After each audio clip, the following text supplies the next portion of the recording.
പെട്ടെന്ന് ഇതായി പോകും. ഇനി ഇതിലേക്ക് 4 അല്ലി വെളുത്തുള്ളി ചേർത്ത് കൊടുക്കാം. വെളുത്തുള്ളിയായിരുന്നു ആദ്യം ചേർക്കേണ്ടത്, ഞാനത് ഓർത്തില്ല. ഇതിലേക്ക് നമുക്ക് 1 ടേബിൾ സ്പൂൺ സോയാ സോസ് കൂടി ചേർത്ത് കൊടുക്കാം. സോയാ സോസും ചേർത്ത് നല്ലതുപോലെ ഒന്ന് മിക്സ് ചെയ്യാം.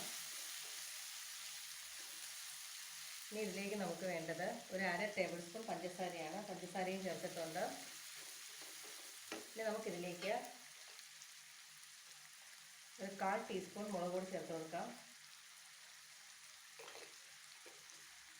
ഇതെല്ലാം ചേർത്ത് നല്ലതുപോലെ ഇതൊന്ന് മിക്സ് ചെയ്ത് കൊടുക്കാം. ഇനി നമുക്ക് അവസാനമായിട്ട് 1/2 ടേബിൾ സ്പൂൺ വിനീഗർ കൂടെ ചേർത്ത് കൊടുക്കാം. മതിയാവും. നമ്മൾ ഫ്ലെയിം ഓഫാക്കി കൊടുക്കാം. നല്ലതുപോലെ ഇതൊന്ന് മിക്സ് ചെയ്യാം.